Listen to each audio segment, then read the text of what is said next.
ఒకరోజు శిలాదుడు యజ్ఞం చేస్తుండగా యజ్ఞకుండం నుండి అగ్నికి 1000 రెట్ల కాంతి మరియు గొప్ప తేజస్సుతో ఒక బాలుడు జన్మించాడు. శివానుగ్రహం వలన జన్మించిన ఆ బాలుడికి ఉపనయనం చేసి వేద విద్యలన్నీ నేర్పించాడు. మహాశివుడు ఒక చిన్న పరీక్ష పెట్టాలని మహర్షులను శిలాదుని వద్దకు పంపాడు. వారు వెళ్లి శివుడిచ్చిన వరాన్ని నువ్వు సరిగా వినలేదు, ఆ పిల్లవాడు అర్ధాయుషుడే అన్నారు. దానికి శిలాదుడు బోరున విలిపించాడు. అది చూసిన పిల్లవాడు, తండ్రి గారు ఏడవకండి, నిగ్రహానుగ్రహ సమర్థుడు ఆ పరమశివుడు, ఆయన ఇవ్వలేనిది ఈ బ్రహ్మాండంలో లేదు, నేను వెళ్లి తపస్సు చేస్తాను అని వెళ్లి తపస్సు చేశాడు. శివుడు ప్రత్యక్షమై, నేను పరీక్ష చేశాను, నీ తపస్సులో నన్ను ఆనందింపచేశావు, మీ నాన్నగారు అడిగిన వరములన్నీ నీకు ఇస్తున్నాను అన్నాడు. అంతే ఆ బాలుడు చంద్రరేఖతో 3 కన్నులతో మెడలో వాసుకితో అపర తేజస్సుతో మహాశివునికి సమానంగా ఎదురుగా నిలబడ్డాడు. పార్వతీదేవిని పిలిచి, ఇతడు నీ 3వ కుమారుడు, విఘ్నేశ్వరుడు, సుబ్రహ్మణ్యుడికి సమానంగా చూసుకో అని చెప్పి తన తల నుండి ఒక జటను పెరికి అందులో ఉండే జలమును ఆ బాలుడి మీద పిండగా అతడు తడిసి కింద పారిన నీరు జటాదీపక నదిగా మారింది. పార్వతీదేవి పాల ఆశీర్వాదం వలన ఆ పిల్లవాడిని తడిపిన పాలు త్రిశ్రోప అనే నదిగా అవతరించింది. సంతోషంతో ఆ పిల్లవాడు గట్టిగా అరిచాడు. ఆ అరుపు ఒక వృషభము అరుపులా ఉంది.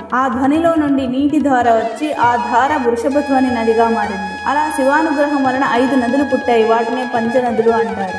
అప్పుడు ఆ పిల్లవాడు, శంకర, నీ అంతులేని అనుగ్రహానికి నేను దాసుని, నువ్వు ఇచ్చినవన్నీ స్వీకరిస్తున్నా, కానీ నీతో సమానమైన రూపాన్ని నేను మోయలేను, నాకు వానరం ముఖాన్ని అనుగ్రహించమన్నాడు. దానికి శివుడు, నీవు కావాలనుకున్నప్పుడు వానర మొహంతో కనిపిస్తావు అన్నాడు. తర్వాత ప్రమద గణములన్నింటికి అధిపతిగా పట్టాభిషేకం చేశాడు. దేవతలంతా పూల వర్షం కురిపించారు. ప్రమద గణాలన్నీ పురుష స్త్రీ రూపాలు దాల్చి ఆ పిల్లవాడికి మోకరిల్లి నమస్కరించాయి.